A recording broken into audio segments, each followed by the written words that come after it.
TMXing Adventures, Lisa here. Hey, today I'm going to show you how easy it is to create pulled pork in your Thermomix. And we're going to talk as well about how you can use this as a bring a plate dish to your social gatherings at this time of year when those sorts of things are starting to kind of get a bit busy on weekends, and it's really easy to grab something convenient off the supermarket shelf.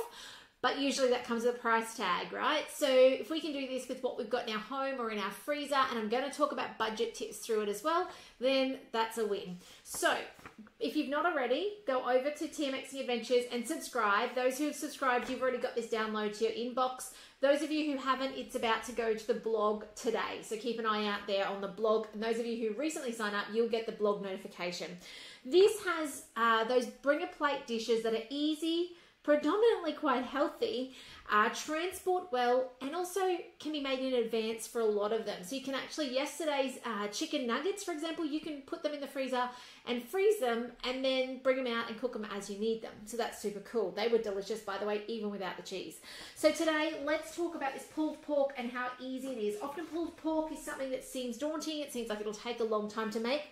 Not with a Thermomix. So what I've got here is some sliced up pork fillets. I'm not sure. I put it on the shopping list. Hubby went shopping.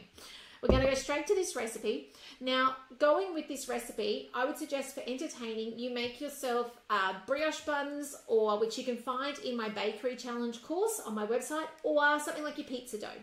Okay, make little mini bread rolls. And then you can have them all ready to go. Lay it up with some quick cut coleslaw. Coleslaw, if you've not made it, 2 seconds in your Thermomix, happy days. By the way, comment below if you've made a salad in your Thermomix. I'd love to know. And do say hi, because that's how Facebook or YouTube, those are watching on replay over there, that's how it knows to put it in your news feed. If you don't engage, they'll just quietly take it out and you won't realise until like it's weeks later and you're like, where's Lisa gone? Hello, Kelly, lovely to have you on. So I've got pork. Now, if you don't eat pork, don't turn off, okay, right now. You can use chicken. I would use chicken breasts sliced up in this recipe. I would use chicken thighs. You could use, if you can get a nice piece of lamb that's not too sinewy, lamb in this. You could use rump. That's perfectly fine as well. Vegetarian friends, trying to think what would be nice for you. I know there is a jackfruit pulled pork recipe, or it's not even pork, is it? A pulled jackfruit recipe on Cookie Doo. I tried it very many years ago at one of our ThermoFests, and it tastes like pulled pork. So it had that texture, it had that barbecue flavor to it. We're going to talk about barbecue sauces in a minute as well. So don't feel like this isn't completely for you if you don't do pork. We don't do much pork. We do bacon, but not so much pork. Anyway, it is sliced up. It is in a container. As I said, it could be another option. When we go start cooking, it tells us what we want to coat this in. Now, I love this recipe because it actually steams it, so it's quite healthy. It says to place in a bowl 1 teaspoon of chili flakes. We don't do chili, so I'm skipping it. 1 teaspoon of smoked paprika. I've actually got sweet. My family don't eat smoked, so I'm just swapping it, okay? It says 1 teaspoon. I'm going to be generous because we're not doing the curry. And by the way, you'll notice I'm straight away putting it on my sliced meat. Then it says 1 teaspoon of mustard powder. Don't have that. A 1/4 ml down mustard seeds. I'm just going to use them as they are. Be done with it, okay? I use mustard seeds for a lot of my pickling I do when we've got cucumbers or beetroots in season. That's why I've got them in the cupboard. If you don't have them, just use paprika. And if you like chili, put the chili in. I think it would be beautiful anyway. Then we've got the 2 other key ingredients, salt and pepper. So, some pepper from my pepper that expired in 2013 or something. I'm going to finish that before the year's out. That's my goal, to actually get a nice fancy pepper grinder, a nice one, because this has been around for way too long. And salt. How much salt does it say? It says 1/4 teaspoon of sea salt. So I'll just do a bit of a sprinkle. Now this is on top. I didn't want to dirty another bowl. Didn't want to put it in my Thermomix. It didn't say that anyway. I'm just putting it on top of my sliced meat. Okay, and I've just done it in strips. It did say 5 centimeter cubes. But I've just done this because that's what I did. Place the bowl on the mixing bowl. So place another bowl, put your slice of pork in there, and then sprinkle with the spices. So I've gone different. I put the pre-chopped, and by the way, when I was outside chopping this a second ago, outside because my kitchen's between this room and outside now with the renovations going on, we'll stay in the bowl. I used the amazing knives from the Mix Shop. So if you've not seen the sale on, number one, there's a 20% sale started just, half an hour ago in the mix shop. And I can highly recommend the cleaver knife, and I think it's called a paring knife or a paring knife. I'm not technical like that. It's got white handles. I love them for meat. I nearly only use them for meat. If it's something really tough, I'll use them for that as well. But I love the fact that they cut through frozen chicken. They cut through, the fat on this pork like it's nothing. They do, hand on heart, scare me a little bit. The kids know not to touch them, and you don't put them through the dishwasher because that ruins the blades on knives anyway, apparently. I'm not a technical cook. I'm certainly not a good cook, okay? The Thermomix allows me to be able to cook well. Thank goodness. My family would say amen to that. Because, yeah, I'm really not. Without a Thermomix, I'm useless, okay? So I'm not a technical cook, but those knives have made a world of difference to my even confidence, like cutting raw chicken. If I was going to cut myself in the kitchen with my standard knives, that was how I was going to do it. But with those, they're so sharp that it just slides through. Like, it's amazing. I'm just blown away. So if you're thinking about, what do I want to get myself for Christmas, put them on the list, okay? Because I can highly recommend it. It's a cleaver knife and the paring or paring. They're both quite big knives. Like the paring sounds like it should be small, but it is actually quite large. I use them both. They're amazing. Okay, this is coated enough for my liking. If you like hands, you can put your hands in there and do it. Not my cup of tea. And I reckon if you had time, you could do this in advance as well, okay? This is also something where I think would be perfect frozen. So once you've later on shredded this, I might come back later and show you that process. We'll see how today goes and how my children are going. But I reckon, now if you just bear with me for a second, hear this out, and then if you don't understand, come back and watch the second video later today. When you've shredded it later, if you wanted to freeze this for later, say you're getting organized now, knowing that Christmas Day is going to be amazing but busy and you've got to take finger food, right? You could make this now. You could shred it. Don't put the sauces in it, and you could put it in a Glad bag and freeze it flat. Then you get your Glad bag out after half an hour, and you actually shake it all up and smush it all up and put it back in the freezer. And what that's done is it's actually now frozen your shredded meat so that it's not one hunk of meat, but it's broken up. It's all in individual pieces. So then later on when you want to use it, you don't have to wait for this clump of meat to defrost. You actually can just take out portions or let the whole lot come out and it'll defrost super quick because it's already broken up. But I'll come back later and I'll try and show you that, okay? All right, so next thing is 700 grams of water. I've already actually pre-done that. I put about 500 in. It's a little short, but that's okay. Okay, place the Varoma in position. I hope you're using your Varoma, okay? Many years ago when I started as a consultant, way too frequently I'd meet people at demos who don't use their Varoma. They'd forgot it even came with their Thermomix. It is such a great tool. If you've signed up as a subscriber to my newsletter over on my website, you would have actually got a Varoma cheat sheet with recipes on how to get the most out of your Varoma. It's one of the automated emails you get as a subscriber at the beginning. Okay, so go check through, just look in your inboxes for TMXing Adventures. If you've signed up as a subscriber, the very first one you would have got would have been a pantry packing list with your fridge, freezer, pantry essentials that I'd put together. They're the things I've always got on hand, because I know when I've got a well-stocked fridge, freezer, pantry, I don't need to go to the shops when I'm hungry. I can whip something up, or if somebody comes over. So, but go through, you'll see there's a Varoma list in there of amazing recipes that we use all the time with the Varoma. Okay, so if you haven't used it, it's in the back of the cupboard. Put it on your to-do list, okay, to use it. Okay, pork's in the top there. I'm sorry you can't see that very well. Probably don't want that up close camera anyway. It's got 20 minutes of Varoma speed 2. All right, so we're just going to spin that to speed 2. Now, before I finish up and hopefully come back to you later and show you how to shred it, I want to talk about barbecue sauce. Now, this is in an old tomato paste bottle. Okay, tomato paste is one of the few condiments we actually buy as this, because it's literally tomato, happy days. But this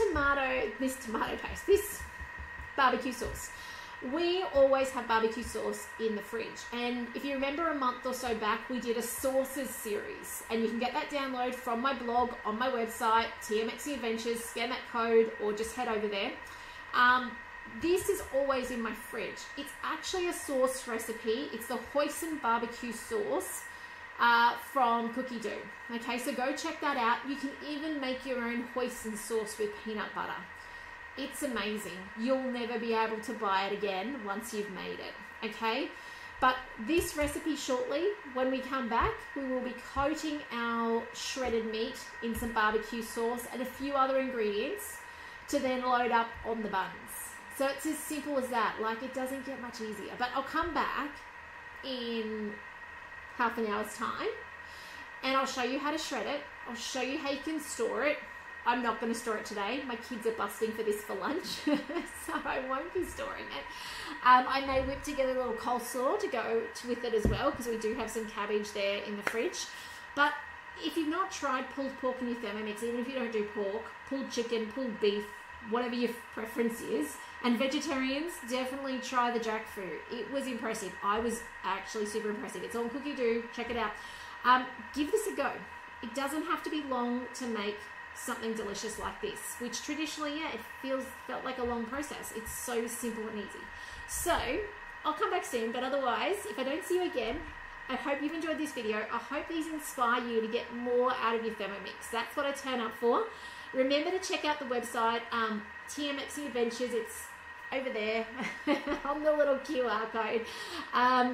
But you'll find lots of resources there. So there's a whole lot of downloadables, particularly these type where I've said these are 16 recipes on a theme.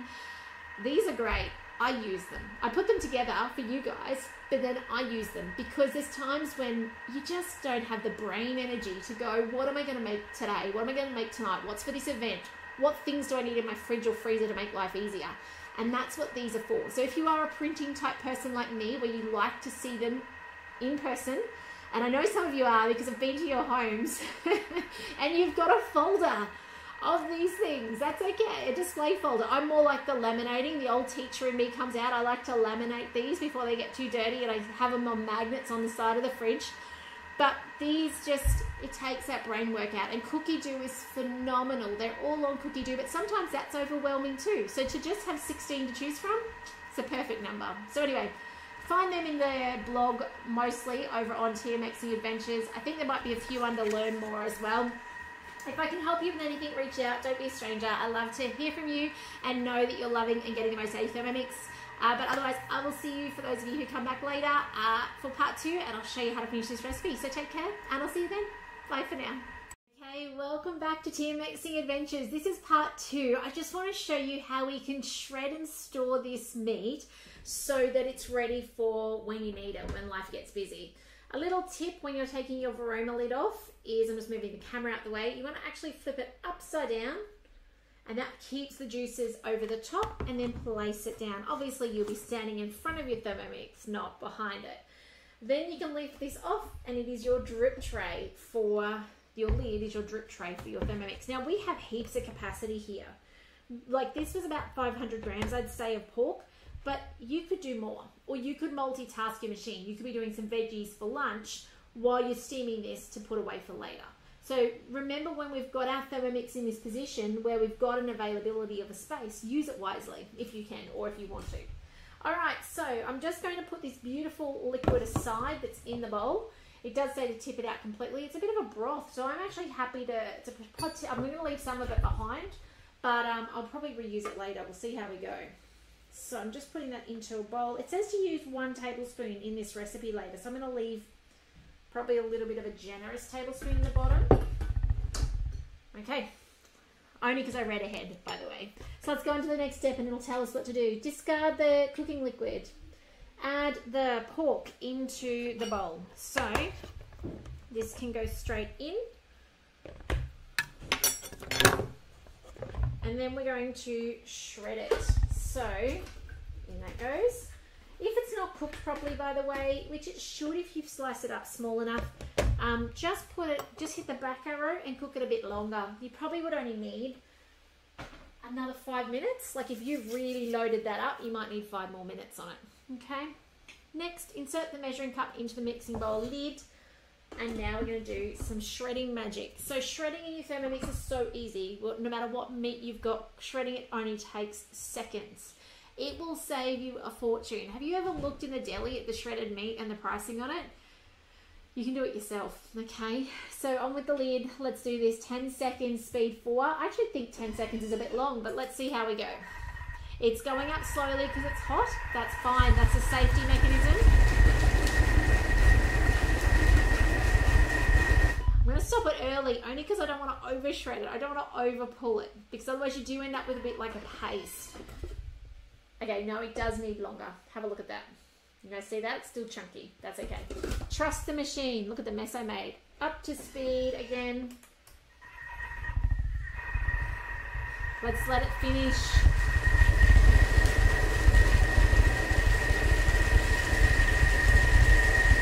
Okay. Now let's have a look. Let's see if it's ready. Now at this point, this would be where I would pause this recipe and come back to it. That's better. Come back to it when I'm ready to actually assemble on the day of taking it to somebody's home. Okay, now how would I do that? I would put this on a plate and I'd let it cool in the fridge first of all. Okay, there's no point packaging it up while it's hot. It will just sweat and go gooey. All right, it'll let all that moisture out as sweat. So let it cool on a plate in the fridge. Once it's cool, load it into a Glad bag. Okay, now this is a really small one. You might have the silicone bags that used to be in the mix shop. I don't think they're there anymore. I love using them as well. We recycle and reuse our Glad bags anyway. But you want to load it up, but not thick. You want to do it thin, okay? You don't want to push this full of meat and then freeze it because you'll end up with this chunk of meat you can't later on get apart easily. You want to just put in here, say, half a cup of meat. Press it out to the sides so it's just thin. And put it in your freezer. It's only going to take about half an hour to par freeze, and then you're going to get it out, give it a squeeze around. That will break it all up and put it back flat in the freezer. By the time it's frozen set, it actually means that when you get this out to use it, whether that's just because, hey, you want some shredded meat to go on a salad, you know, to go with your salad one day or a sandwich for lunch, or whether it's for the event you're planning for, you've got it, and it's actually what's the word I'm after? Like, it's easy to use. It will easily, you can just take a chunk out and it's not going to be set as a big block together. Okay, do it in little portions. It means that it doesn't get so affected by freezer burn and stuff like that. It means that it's easier to break it up. You don't get the big chunks in there, and it's ready. So that's how you can make this in advance so that it's ready for later on in a few weeks time when you need to take this somewhere. Okay, you can also pre-make your bread rolls, freeze them as bread rolls, and then just take them out and cook them as needed. Okay, you do want to make sure they are fully proven by that stage by the time you freeze it so that you're getting them out frozen and putting them in a preheated oven. But it's really easy when you've got a Thermomix to do these things. Okay, so if you're watching along and you don't have a Thermomix and you're like, what is she talking about? Keep watching, okay? There's so many videos I've got here on YouTube, Facebook, and over on my website. So many resources and tools. And if you want to get a Thermomix because you're watching along and you're like, oh, I actually think I need one of these in my life, reach out. I'd love to give you information. I'd love to support you to get a Thermomix. And your support means that I get to continue in my business as well, which is super cool. So please, if you are watching along and you're like, what is this? How is she doing this? How do I get one? Those of you in Australia, I can certainly help you. And there is an amazing offer on at the moment. You can get a Thermomix with a second one of these bowl sets with a blade and a lid for $29, usually $395. It's our deal of the year. Okay, this time of year we see the best deals. It's a bit like the cyber sale that's on today, you know, best deals. The Thermomix itself never reduced in price, okay? But sometimes there's bells and whistles that come with it. But the Thermomix is what will change your home. It'll totally transform your kitchen and bring ease to it. Hello Trish, how are you? Which part of Australia are you in at the moment? I know you're out and about with your motorhome. All right, let's put in our barbecue sauce, homemade. So yummy. All right, in this goes 70 grams. I've used my other 2 spoons and I don't want to dip. This one's for the Dijon because it needs to be small to fit in. All right, because we've got our kitchen on the deck at the moment and everything's kind of packed in away, there's some utensils and things that are certainly missing from our repertoire. 70 grams of barbecue sauce, 2 teaspoons of Dijon mustard. Yum. So hence I'm using I don't know what you call these. Is there a special name for one that's got a spoon on one end, like a portable knife spoon thing? I don't know, but I'm using one of those. 2 teaspoons of Dijon, 1 teaspoon of apple cider. I haven't had apple cider in a while. I haven't actually bought some. I'm wanting to try and make some myself. I just haven't had 2 seconds to do so. I'll take you on that journey when I do. So I'm just going to put in white vinegar. By the way, you know it's good white vinegar when it grows its own little mother in the bottom. Okay, when it grows a mother, I don't know if you'll be able to see that. You might see a cloudy layer in the bottom. That's a sign that's actually quality, like it's actually growing its own. It's not mold. It's actually it's fermenting further. How cool is that? All right, so next, water. I left that cooking stock in there, so I'm happy with that. It can just stay, and then on with the lid. Now, if it's chicken, lamb, or beef you're using instead, same process, okay? Same shredding process. As I said, just keep an eye on how long. This is going 5 seconds reverse speed once. It's just coating everything, and then it's actually done. All right, now I don't think that shredded, I don't think that went through properly, do you? It didn't sound like it. Partially. It's done okay. I might put it on again though. I think we're done. Yeah, stir with the spatula. I'm just going to go back 5 seconds, reverse speed 1 again, see if I can get that finished to coat. Now, I wouldn't freeze it at this point. The reason I made mention of freezing it at that point earlier was because by this point, it's quite liquidy. Well, it's not runny, but it's enough that that's going to create quite a firm hold on the piece of meat next to it. All right, it's got a bit of moisture to it now. So I wouldn't suggest freezing it at this point. Okay, this is okay if you want to make it a day in advance. You could just then leave it in the fridge ready to assemble them as you go out the door to your event. But freezing it before you add all the sauces in is the way to go. Also, it then gives you that ability to add a little bit more water when you bring it back to life. And you think, oh, maybe it's a bit dry now. You can add a bit more, or even some more barbecue sauce, those sorts of things. So, super easy to make amazing things that you can take to people's homes. If you've not tried this recipe, it's really easy. It's a less than half an hour recipe to make. All right, I would suggest partnering it with little mini bread rolls or even wraps. You could do little mini wraps with coleslaw and pulled pork in them, ready to impress people. Take your thermoserver full of them, ready to go. This is yummy warm. It's also yummy cold, so don't worry about that. Depending on your barbecue sauce will depend on what color it ends up. Mine looks more like a gravy color. Most barbecue sauces have quite a red tinge to them, so yours might end up with pinker colored meat. And still going to taste amazing regardless. But otherwise, I hope you've enjoyed these videos. Thanks for coming along. Thanks for saying hi, Trish. I enjoy your time in South Australia. That sounds absolutely amazing. I've been watching your little journey around. But if you need help with your Thermomix, if there's anything I can do to support you, do reach out. I'll be back for another video tomorrow. We're continuing on bringing our amazing Thermomix food to people's homes as we entertain this year, which will hopefully save us money and just impress people with what the Thermomix can do, and hopefully to show them what a Thermomix can do for them as well, because a lot of people still don't know what a Thermomix is and how it can totally revolutionize and change their kitchen and make their life so much easier. But otherwise, take care, and I'm going to see you again tomorrow for another video. We'll see you then. Bye for now.